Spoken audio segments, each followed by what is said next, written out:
morning, Stonewall. How are you doing? Good morning. It is Wednesday.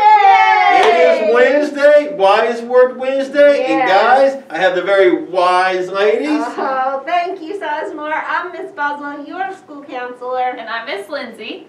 And we have our wise Very friends. wise. Mr. Sizemore with CIS. And we are almost to the finish line. Almost Getting there. Getting there. And we hope that you make it wisely through the rest Yes. of the week, guys. Make Yes. good decisions. Yes. We can kind of lose it on short weeks, so pull it together. Use your strategies to get you to winter break. Yes, we want to enter winter break on a positive note. Absolutely. Not make a bad decision that would send us off on a negative note. Yes. Exactly. So, as they've said, be very wise on your decisions.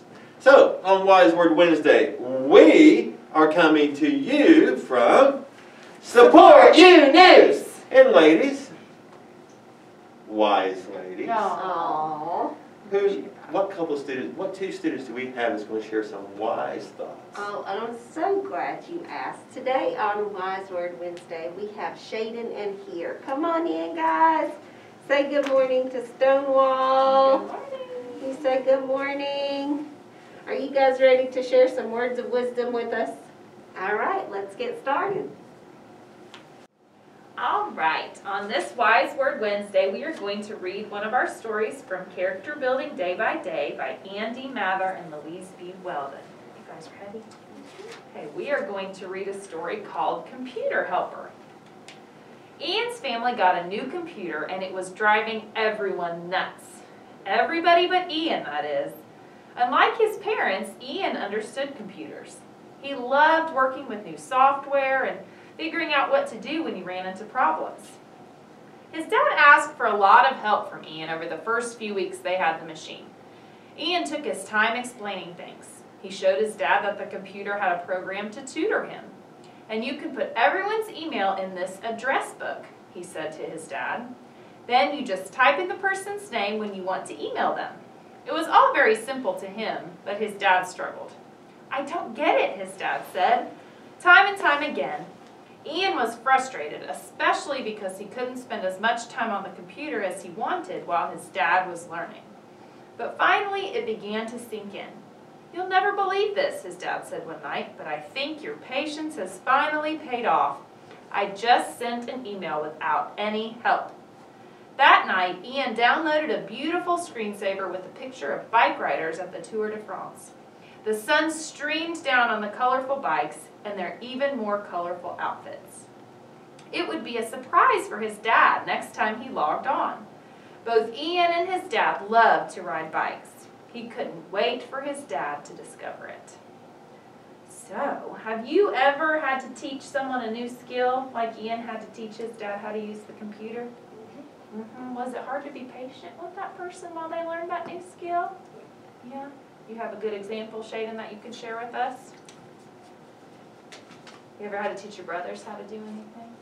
You've had to teach your mom how to do things, especially related to technology. Computers and technology, right? yes. Yeah, and I can speak from experience with him in particular that he is extremely patient.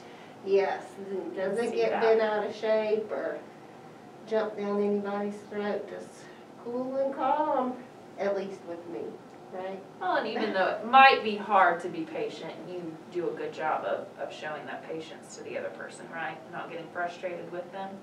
Yeah. What about you here? Do you have a good example of that? Have you ever had to teach someone a new skill and had to be patient while they learned it? My sister, Mm-hmm. she did not know very good English. I tried to teach her. Yes. She kind of knows English. Yeah, and the more you help her and the more you practice it with her, the better she'll get, right? But that can be frustrating if you can't communicate the way you want to communicate with her, right?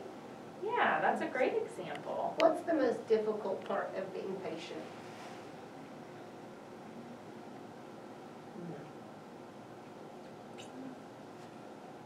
What do you think here? What's the hardest part about being patient? Getting bored. Ooh, getting bored while you Yes. wait. Do you Okay. agree with you, Shannon? Yes, absolutely. Or having things that you want to get to and Yes. you're kind of holding off on those things that you want to do in order to help someone. But that never goes unnoticed, right? Because has anyone ever had to like put those things off and get bored waiting on you too?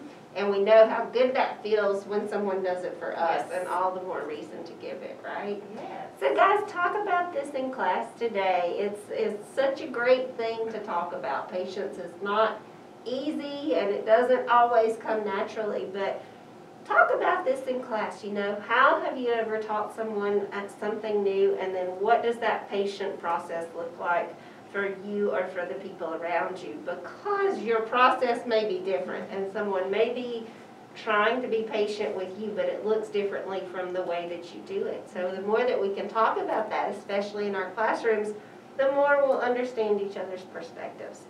So we hope that you have a wonderful and very wise Wednesday in this short week. We're almost there, guys. Hold tight. We're getting there. Have a great day. We'll see you soon. Bye. Bye.